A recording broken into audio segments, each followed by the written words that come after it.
उस संयम को धारण करने का एक निमित्त है गुरु का उपदेश। उस संयम को धारण करने का एक निमित्त है भगवान की प्रतिमा का दर्शन। आपको जैन कुल में ये सारी चीजें प्राप्त हो रही हैं, आप अपने आप को सौभाग्यशाली मानिए। और कभी जीवन में ये नहीं कहना कि मैं एक काला क्यों हो गया।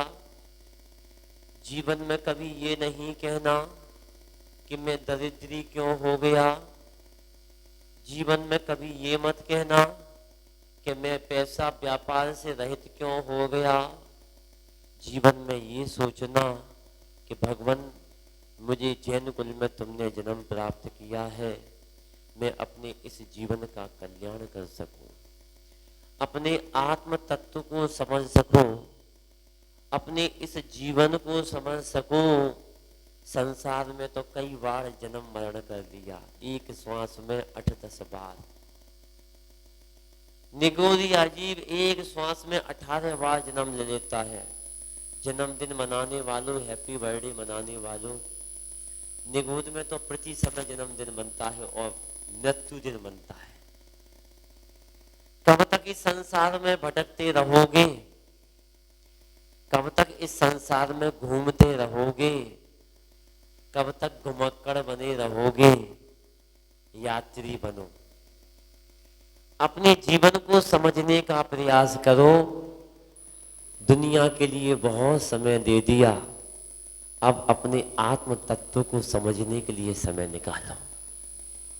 सो यहाँ पर कुंद कुंद स्वामी मुनिराज कह रहे हैं, बार बार कह रहे हैं, बार बार लिख रहे हैं, बार बार समझा रहे हैं, बार बार बता रहे हैं, हे भव्य प्राणी जाग जाग जाग।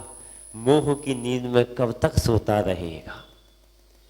संत तुम्हें जगाने के लिए आए हैं, संत तुम्हें उठाने के लिए आए हैं, संत तुम्हें बताने के लिए आए हैं, संत तुम्हें मोक्ष मार्ग में लगाने के लिए आए हैं। लग जाओ हे भव्य जीवो, लग जाओ हे भव्य जीवो। आपको समझा रहे हैं, बता रहे हैं कि अपने आत्म तत्व के लिए आगे बढ़ने का प्रयास करो।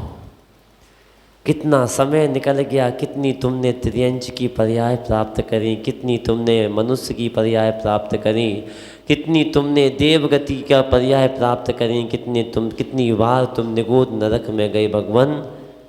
84 लाख योनियों में तुमने जैन कुल में जन्म प्राप्त किया है। तुमने जैन कुल में भी उत्तम जाति आदि से निरोगी काया को प्राप्त किया है, और जैन कुल में भी तुमको आज्ञाकारी पुत्र, आज्ञाकारी पुत्री, आज्ञाकारी पति, आज्ञाकारी माँ बाप, रहने को मकान, घूमने को गाड़ी, सारी सुख सुविधाएं मिली है। ये सब धर्म का ही प्रभाव है। इसको व्यर्थ में मत जाने देना, इसको व्यर्थ में मत खो देना, इसको व्यर्थ में मत जाने देना। तुमको सारी चीज़ें मिल गई। आचार्य कुंद कुंद स्वामी मुनिराज कहते हैं, जिस व्यक्ति को आज्ञाकारी सारी सुख सुविधाएं मिल जाए, अनुकूलताएं मिल जाए, उसको भी धर्म का ही प्रभाव समझना कि हमने धर्म किया होगा, इस भाव में ना किया हो, अगले भाव में किया होगा, लेकिन हमने किया जरूर है। इसलिए अपने जीवन में सम्यक दृष्टि बनो, मिथ्या दृष्टि नहीं। मिथ्या दृष्टि तो हमेशा शैतानी करता रहता है, बदमाशी करता रहता है, खुरापाती करता रहता है, मार्ग से भटकता है, भटकाता रहता है। लेकिन सम्यक दृष्टि हमेशा भटकने का काम नहीं, भटके को मार्ग पर लाने का काम जो करता है वो सम्यक दृष्टि कहलाता है। कहीं आप खुरापाती तो नहीं कर रहे? कहीं आप अपने मार्ग से भटक तो नहीं रहे? लोगों ने पूछा, महाराज जी मिथ्या दृष्टि क्या करता है? लोगों ने पूछा, महाराज जी मिथ्या दृष्टि क्या करता है? भैया जी सुन रहे हो? और सम्यक दृष्टि क्या करता है? तो सामने वाले ने जब प्रश्न किया तो उसने पूछा, तू पहले क्या सैंपल देखना चाहता है ये बता। बोले, हम तो ये देखना चाहते हैं कि मिथ्या दृष्टि खुरापाती क्या करता है, शैतान क्या करता है। बोले आज ही प्रैक्टिकल करके बता रहा हूं।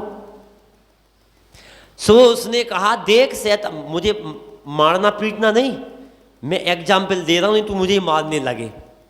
मैं एक एग्जाम्पल दे रहा हूं कि मिथ्या दृष्टि क्या करता है, शैतान क्या करता है। अब वो बस उसने चालू किया अपना काम, और काम जब चालू किया तो उसने कुछ नहीं किया, हलवाई की दुकान से चाशनी उठाई उंगली में। क्या किया? हलवाई की दुकान से ही चाशनी उठाई और चाशनी उठा करके जमीन पर छिनक दी और बस दूर खड़ा हो गया। अब जब चाशनी फेंकी तो चाशनी को फेंक करके वहां पर मक्खी आई, मक्खी को देख करके छिपकली आई, छिपकली को देख करके बिल्ली आई, और बिल्ली को देख करके सामने वाले का कुत्ता था वो दौड़ करके आया, उस हलवाई की दुकान पर झपट्टा मारा और पूरी हलवाई की दुकान पूरी मिटा करके रख दी और पूरी जलेबी सब खत्म कर दी। चाशनी फेंकने वाला बढ़िया हाथ में हाथ रख करके दूर से तमाशा देख रहा है।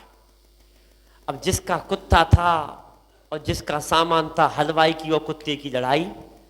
जिसका कुत्ता था, तेरा कुत्ता दुकान पर आया कैसे, मेरा पूरा सामान बिगाड़ दिया, पूरा हिसाब दे, पूरा सामान का पैसा दे। लड़ाई झगड़ा हुआ, आपस में लड़े, कोर्ट कचहरी हुआ, और होने के बाद जो आदमी कह रहा था शैतान क्या करता है, उन्हें मिथ्या दृष्टि यही करता है, शैतान यही करता है, हल्की सी चाशनी फेंक देता है और बाद में पूरा तमाशा देखता है क्या हो रहा है। ऐसे ही जो सम्यक दृष्टि नहीं होते, मिथ्या दृष्टि होते हैं, थोड़ी सी वाणी की चाशनी छोड़ देते हैं और छोड़ करके बढ़िया हाथ पे हाथ डाल करके आनंद लेते हैं। ऐसे सब सम्यक दृष्टि नहीं है, सब मिथ्या दृष्टि है। और इससे ऐसा करने से कभी भी ना देश का उत्थान हो सकता है, ना समाज का उत्थान हो सकता है, ना परिवार का उत्थान हो सकता है। जो व्यक्ति ऐसा कर रहा है उससे ना नुकसान ही हो रहा है, फायदा। इसलिए सम्यक दृष्टि कभी ऐसा काम चाशनी फेंकता नहीं है। समझ में आ रही है सभी लोगों को? चाशनी फेंका, तुम्हारा टाइम शुरू होता है अब। समझ में आ रही? तो सम्यक दृष्टि बनना, मिथ्या दृष्टि मत बनना, और अपने जीवन में ऐसा कार्य करना कि जिससे सबका भला हो। अब सम्यक दृष्टि क्या करता है? बोले ये भी देख ले, ये भी दिखा दे रहा हूं। सो हुआ ऐसा कि सम्यक दृष्टि बनाने के लिए उसने ऐसा किया कि अपने घर के एक बुजुर्ग को रोड पर छोड़ दिया। रोड पर छोड़ दिया, बुढ़ा गिर रहा है, समझ रहा है, लोगों से अपने उसकी मांग कर रहा है, भगवान मुझे बचा लो, मैं परेशान हूं, ये हूं वो हूं। आकर के उसके घर के लोग सामने से निकल गए, उन्होंने उनकी सेवा नहीं करी, उसको, उस बुड्ढे को उठाया नहीं। लेकिन जो और समाज के लोग थे जिन्होंने क्या कहते हैं अपने समाज में जन्म नहीं लिया, उन्होंने आकर के उस बुड्ढे को उठाया, उसको सहारा दिया, और जिस घर का वो बुड्ढा था उस बुड्ढे को उस घर तक पहुंचा दिया। और जाने के बाद उसकी सेवा शुश्रूषा कर रहा है, पट्टी लगा रहा है, चोट लग गई है उसको कर रहा है, सारे काम कर रहा है, और करने के बाद अपने कर्तव्यों का पालन कर रहा है। ध्यान रखना, सही दृष्टि में सम्यक दृष्टि वही है जो अपने के साथ नहीं, अरे दूसरों के साथ भी अच्छाई का व्यवहार करे, वो सच्चा सम्यक दृष्टि होता है। अब विचार करो, परिवार के लोग घर से निकल गए, परिवार वालों ने उसको नहीं पूछा, और जो परिवार का सदस्य नहीं था, उसके पड़ोस में रहने वाला जैन था, उसने उनको पूछने का प्रयास किया, उसकी सेवा करी, सारे काम किए, उसके चोट लगी, डॉक्टर के पास लेकर के गया, उसको दवाई आदि दिलाई। अब विचार करो, घर का लोग सम्यक दृष्टि है, जो ऐसे लोगों की सेवा कर रहा है वो सम्यक दृष्टि है। ये भव्य जीवों बताओ, अरे अपना भला तो हर कोई सोचता है, अपना भला तो हर कोई सोचता है, अरे जो दूसरे को भला सोचे वो दुनिया में बहुत ही बिरले लोग हुआ करते हैं। और सच्चे सम्यक दृष्टि वही हुआ करते हैं जो अपने भले के साथ दूसरे का भी भला सोचते हैं। भला कीजिए भला होगा, बुरा कीजिए बुरा होगा। सजन रे झूठ मत बोलो, खुदा के पास जाना है, ना हाथी है ना घोड़ा है, वहां पैदल ही। ऐसे ही मैं आपको प्रवचन दे रहा हूं, ऐसे ही मैं डेली प्रवचन देता था। ऐसे ही एक गली में एक महाराज महात्मा डेली आते थे, डेली भीख मांगते थे, और मांगने के बाद बस एक ही शब्द, जिस गेट के सामने आए, जिस घर के सामने आए, वो आकर के कहने लगे, भला कीजिए भला होगा, बुरा कीजिए बुरा होगा, सजन रे झूठ मत बोलो, खुदा के पास जाना है, ना हाथी है ना घोड़ा है, वहां पैदल ही। फिर दूसरे गेट पे पहुंचा, फिर वही कविता। एक दिन हो गया, 2 दिन हो गया, 3 दिन हो गया, 4 दिन हो गया, आता जाए जाता जाए, आता जाए जाता जाए। उस मोहल्ले में एक दादी रहती थी, एक माँ रहती थी, वो कहती थी आज तो मैं परीक्षा करूंगी। ये बाबा डेली कहता है कि भला कीजिए भला होगा, बुरा कीजिए बुरा होगा, सजन ने झूठ मत बोलो, खुदा के पास जाना है। मैं तो परीक्षा करूंगी कि मैं किसी का बुरा करूंगी तो मेरे साथ बुरा कैसा होगा, और मैं किसी के साथ भला करूंगी तो मेरा भला कैसा होगा। चलता रहा क्रम। बहुत ध्यान से सुनना, आज मैं भी कहानी सुना रहा हूं, क्योंकि खरबूजे को देख करके खरबूजे का रंग बदल जाता है। तो आज मैं भी कहानी सुना रहा हूं। कहानी सुनाने का निषेध नहीं है, आप लोग भी भजन गाते हो, आप लोग भी कहानी पढ़ते हो, कहानी पढ़ने का निषेध नहीं है। उसको पढ़ने के बाद हमने जीवन में कितना उतारा, ये महत्वपूर्ण बात होती है। डेली भजन सुनते हो, डेली भजन सुनते हो, और क्या भजन सुनते हो, क्या भजन सुनते हो, डेली सुनते हो। जिंदगी एक किराए का घर है, एक ना एक दिन तो खाली करना पड़ेगा, मौत आएगी द्वारे पर तेरे, तुझको यहां से तो जाना। डेली पढ़ते हो, लेकिन समझ में चिकनी घड़ी। मौत तो आएगी, जिंदगी किराए का घर, फिर भी बहुत बड़ी बड़ी कोठियां, बड़े बड़े महल, बड़े बड़े खाने बना रहे हो। हे भव्य जीवो, चिंतन करो, मनन करो, इतिहास करो, याद करो कि ध्यान रखना ये मकान खाली करना पड़ेगा, किराए का मकान। जब ये मकान खाली करना पड़ेगा तो बड़ी बड़ी कोठियां बना ली हैं, उनको तो खाली करना ही पड़ेगा। फिर भी कह रहे महाराज जी मेरा मकान, मेरा मकान, मेरा मकान, मेरा मकान, काहे का तेरा मकान। अरे 2 गज जमीन चाहिए। कितनी कितनी गज? केवल 2 गज जमीन चाहिए। फिर काय को इतनी बड़ी बड़ी महली कोठियां बना रहे हो। इसलिए ध्यान रखना, अपने जीवन में जब तुम्हारे पेट को भर सकती हैं 2 रोटियां, जब तुम्हारे पेट को भर सकती हैं 2 रोटियां, तो क्यों खाते हो बेजवानों की बोटियां। क्या कहा? जो लोग मांस का सेवन करते हैं, मांसाहार खाते हैं, उनको कहना चाहूंगा कि जब तुम्हारे पेट को भर सकती हैं 2 रोटियां, तो क्यों खाते हो बेजवानों की बोटियां। अरे रहने को 2 गज जमीन काफी है, फिर क्यों बनाते हो कोठियों पे कोठियां। क्या कहा?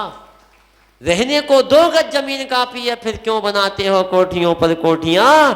साधु सबसे मस्त रहता है, साधु का कोई महल नहीं, कोई हवेली नहीं, फिर भी 6 मंजिल की हवेली में रह रहा हूं। बोलो, बनाता नहीं हूं फिर भी रहता हूं, बनाता नहीं फिर भी खाता हूं, और जितनी घर में सेवा नहीं हुई उतनी ये लोग मेरी सेवा कर रहे हैं। कितना त्याग तपस्या का प्रभाव है। कौन कहता है महंगाई बढ़ी है? बताओ, कौन कहता है महंगाई बढ़ी है? बोलो, आप कहते हो? मैं तो अभी भी नहीं कहता महंगाई बढ़ी है। महंगाई बढ़ी नहीं है, महंगाई घटी है। क्यों? पहले तो जब हम बाजार में रहते थे, जाते थे, केला खरीदने के लिए जाते थे, तो 1 रुपये में 1 केला आता था। अब तो फ्री में खा रहा हूं, अब तो फ्री में खा रहा हूं। लोग इतना खिलाते, पहले 1 केला खा मिल जाए तो बड़ी अच्छी बात थी, अब तो मिना मना के खिलाते, महाराज ले लो ले लो ले लो ले लो। तो बताओ क्यों महंगाई बढ़ी? बताओ, पहले पैसा दे करके आते थे तो 1 रुपये में 1 आता था, अब तो भक्त खिला रहा है, महाराज खाओ महाराज खाओ। तो बताओ किसने कहा कि महंगाई बढ़ी है? लेकिन ये मत कहना महाराज जी कि महंगाई बढ़ गई है, त्याग तपस्या करी है। त्याग तपस्या करी है, अरे तुम भी आ जाओ इस लाइन में। महंगाई अपने आप घट जाएगी, तुम्हें कुछ करने की जरूरत नहीं है, अभी तो मांगने पर भी नहीं मिलता है। अरे त्याग तपस्या का इतना प्रभाव होता है कि यहाँ पर बेटा से मांगो तो भोजन नहीं मिलता है, बेटे से मांगो तो नहीं मिलता है, और साधु बनने के बाद जब मांगो तो मांगना नहीं पड़ता है, अरे बिन मांगे मिल जाता है, मांगने की जरूरत नहीं होती है। त्याग तपस्या तो करनी पड़ेगी, त्याग तपस्या तो करनी पड़ेगी, बिना त्याग तपस्या के मोक्ष मार्ग की महंगाई घटेगी नहीं। ध्यान रखना, जब तक त्याग तपस्या करोगे तो अपने आप मोक्ष मार्ग की महंगाई घट जाएगी और बिन मांगे मिलता जाएगा, तुम्हें कुछ करने की जरूरत नहीं पड़ेगी। तो वहां पर उसने कहा भला कीजिए भला होगा, बुरा कीजिए बुरा कीजिए। तो उसने सोचा मैं अब प्रैक्टिकल करूंगी कि किसी का बुरा करूंगी तो मेरे साथ बुरा कैसा होगा। उसने 2 लड्डू बनाए। क्या बनाए? 2 लड्डू बनाए, और उस लड्डू में उसने जहर मिलाया, और जहर मिलाने के बाद उसने लड्डू बना करके रख लिए, बाबा आएंगे तो बाबा को दूंगा। और जैसा उसने भावना भाई, बाबा आ गया। भला कीजिए भला होगा, बुरा कीजिए बुरा होगा, सजन रे झूठ मत बोलो, खुदा के पास जाना है, न हाथी है न घोड़ा है, वहां पैदल ही जाना है। बुढ़िया निकल के आई, बाबा लड्डू बाबा लड्डू बाबा लड्डू, बड़े अंतरंग से बनाए हैं लड्डू। और बाबा ने लड्डू लिए और लड्डू अपनी झोली में रखे, और लेकर के सारी जगह से मांग मांग करके आने के बाद अपनी कुटिया में पहुंचा, और लड्डू को निकाल करके सोचने लगा, वाह, जिस बुढ़िया ने कभी जिंदगी में कोई दान नहीं दिया, आज उसने इतने बढ़िया लड्डू बना करके दिए हैं। इन लड्डू का कुछ बिगड़ेगा नहीं, इन लड्डू को संभाल करके रखूंगा। पानी का मौसम है, बारिश का मौसम है, जो दाल है रोटी है सब्जी है उसको खा लूंगा, लड्डू शाम को काम आ जाएंगे। ऐसा भावना भाया, भावना भा करके लड्डू छोड़ दिए और दाल रोटी खा ली, लड्डू शाम के लिए रख दिए। उसी समय घटना घटी कि 2 बच्चे दौड़ते दौड़ते दौड़ते दौड़ते दौड़ते दौड़ते अपना रास्ता भटक गए, और रास्ता भटकने के बाद वहां पर आए, कोई है कोई है कोई है कोई है, बचाओ बचाओ बचाओ, अरे कोई है। और पहुंचते पहुंचते उस बाबा की कुटिया पर पहुंचे, और वहां पहुंच करके बोले, बाबा बड़े हम सुबह से भटके हैं, बड़ी प्यास लगी है, बड़ी भूख लगी है, हम रास्ता भटक गए हैं, बाबा बताओ बाबा बताओ। बोले बेटा चिंता मत कर, बैठ जा बैठ जा बैठ जा बैठ जा।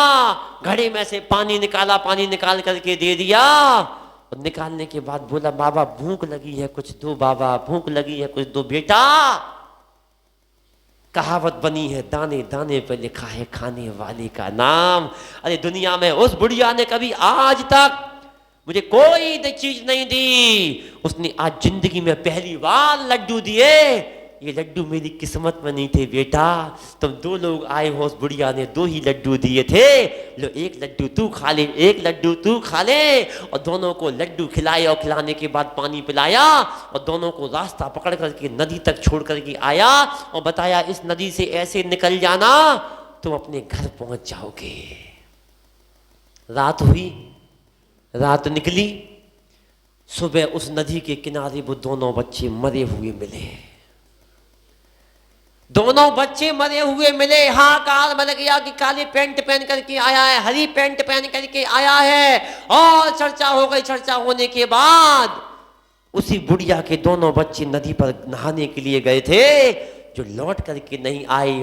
खबर मिली, सारा काम हुआ, और जाकर के देखा पूरे बच्चे नीले पड़ गए, और वो दोनों बच्चे उस बुढ़िया के थे। उन दोनों बच्चों को लाया, बुढ़िया फूट फूट करके रोने लगी। और रोने के बाद अब होता क्या है, किसने काट लिया, कोई सांप ने काट लिया, क्या हुआ कैसा हुआ, उसको जलाने के बाद वो बुढ़िया अपना जिंदगी जीने लगी। 1 महीने बाद वो बाबा फिर पहुंचा, भला कीजिए भला होगा, बुरा कीजिए बुरा होगा, सजन रे झूठ मत बोलो, खुदा के पास जाना है, न हाथी है न घोड़ा है, वहां पैदल ही वो बुढ़िया निकल के आई, बाबा बाबा बाबा बाबा तू जीवित है, जिंदा है। बाबा मैंने तुमको 1 महीने पहले वो लड्डू दिए थे, वो लड्डू कहाँ है?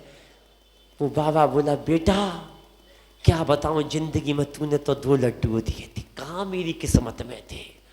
जिस दिन वो तूने लड्डू दिए थे उस रात में 2 बच्चे आए थे और आकर के बोले, ले बाबा भूख लगी है, भूख लगी है। मैंने उन बच्चों को वो 2 लड्डू दे दिए। बाबा वो लड्डू बाबा कैसे थे? बोले एक हरा पैंट पहन करके आया था और एक काला पैंट पहन करके आया था। उनको लड्डू खिलाए थे बाबा। बोले हाँ, उनको लड्डू खिलाए। बुढ़िया रोने लगी और रो करके कहने लगी, बाबा तू सही कहता है कि भला कीजिए भला होगा, बुरा कीजिए बुरा होगा। वो लड्डू मैंने तेरे लिए जहर मिला करके दिए थे कि तेरा बुरा कैसे होगा। मैंने तेरा बुरा किया, तेरा बुरा तो नहीं हुआ, मैंने तेरा बुरा किया तो मेरा बुरा हो गया। मेरे दोनों बच्चे चले गए, अब मेरे परिवार का कोई वारिस नहीं बचा। बंधुओं, इसलिए ध्यान रखना, अपने जीवन में हमेशा अच्छों के साथ अच्छा करना, कभी बुरा नहीं करना। और जब कभी बुरा करने के भाव आए तो उस बुढ़िया का दृष्टांत हमेशा याद रखना और इन 2 पंक्तियों को हमेशा याद रखना कि भला कीजिए भला होगा, बुरा कीजिए बुरा होगा। इसलिए अपने जीवन में हमेशा सच्चे सम्यक दृष्टि बनो। आचार्य कुंद कुंद स्वामी मुनिराज कह रहे हैं कि जिनके अंदर ये गुण आ गए, जो विचारशील है, ज्ञानी है, अपने शुद्ध आत्मा में अनुरक्त है, बहिरात्मा अवस्था से रहित है, जिनेन्द्र देव, जिनेन्द्र गुरु और जो परिग्रह से रहित हैं, ऐसे जिन धर्म को मानने वाला है वो सम्यक दृष्टि के जीवन में कभी दुख नहीं आता है और आएगा भी तो वो उसको दुख में अपने परिणामों को निर्मल बना करके, अपने जीवन में को निर्मल बना करके, अपनी आत्मा को निर्मल बना करके, अरे ये भावना भाएगा। जो ध्यान रखना, सम्यक दृष्टि होगा, वो दूसरों को दोषारोपण नहीं करेगा, अपनी गलतियों को स्वीकार करेगा। मेरे कर्म का उदय था, इसके कर्म का कोई उदय नहीं था, ऐसा सोचने वाला सम्यक दृष्टि होता है। और जो ऐसी भावना भाता है, ऐसी भावना भाता है, ऐसी भावना भाता है, आचार्य कुमुद चंद्र मुनिराज ने कहा है कल्याण मंदिर स्तोत्र में कि जो व्यक्ति ये भावना भाता है, ये अमृत है, ये अमृत है, ये अमृत है, ये अमृत है, वो जहर भी अमृत बन जाता है। भावना का ये प्रभाव होता है। इसलिए अपने जीवन में अच्छी भावना भाव और सच्ची सम्यक दृष्टि बनो। अब आचार्य कुंद कुंद स्वामी मुनिराज ने 44 दोषों से रहित सम्यक दृष्टि माना है और बाकी सभी आचार्यों ने 25 दोषों से रहित सम्यक दृष्टि माना है।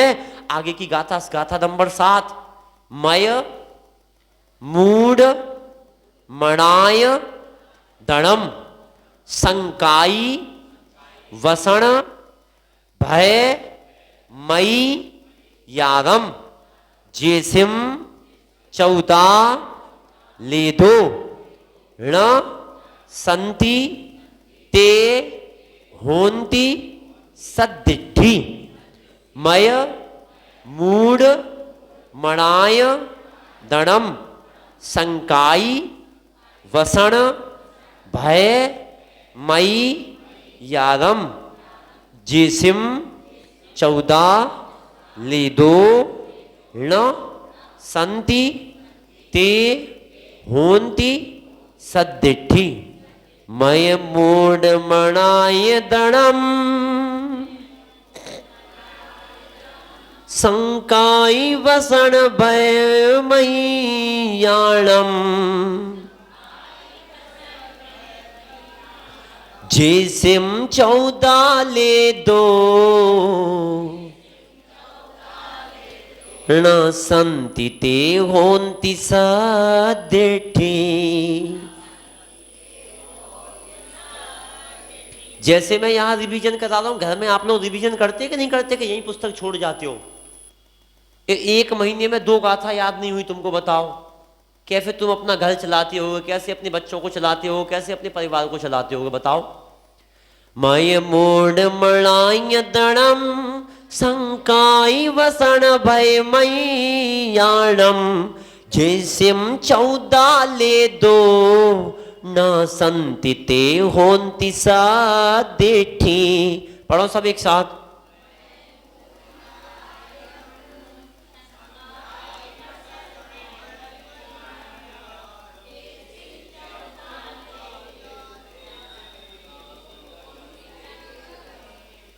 मय माने मद, जिनके मद, मूड माने मूढ़ता, मणाय दणम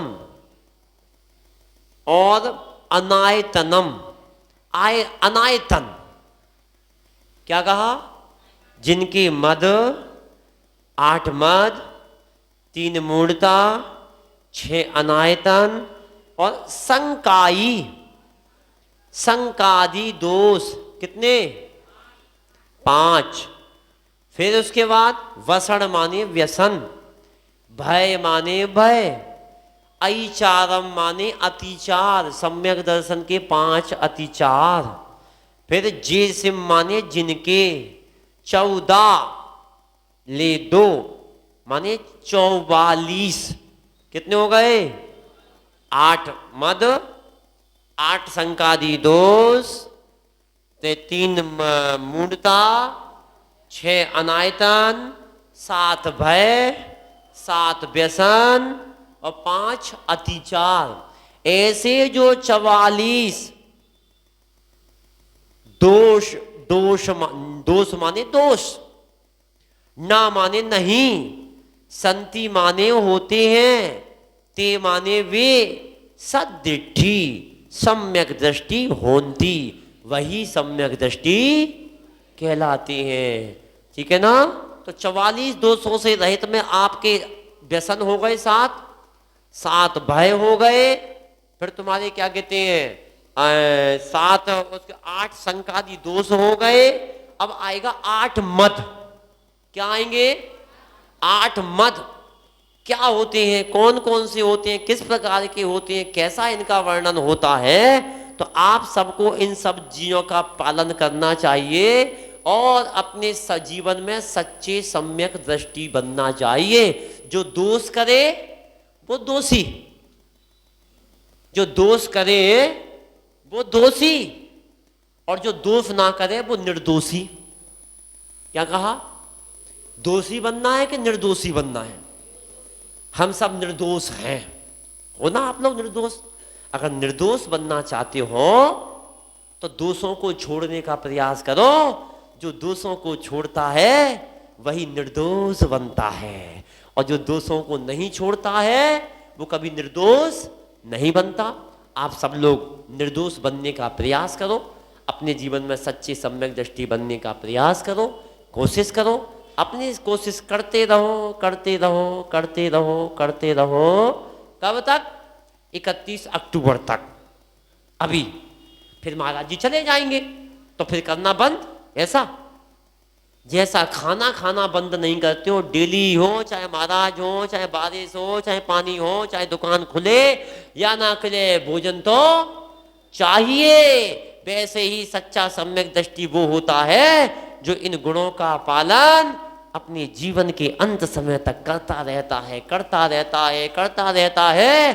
कुछ मिले या ना मिले, लेकिन सम्यक दर्शन जीवन के अंत काल तक पलता रहे, भोजन के समान, वही सच्चा सम्यक दृष्टि कहलाता है।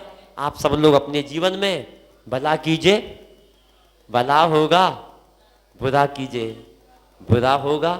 सम्यक दृष्टि बनना है तो भला करना, और मिथ्या दृष्टि बनना है तो बुराई करते ही रहना, करते ही रहना, करते ही रहना, करते ही रहना। सामने वाले का कुछ बुरा हो या ना हो, तुम्हारा बुरा तो हो ही जाएगा।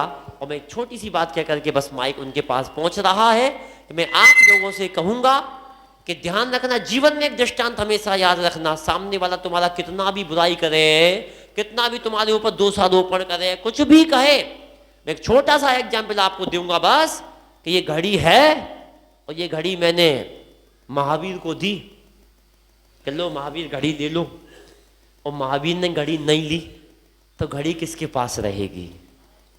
बोलो, मेरे ही पास रहेगी।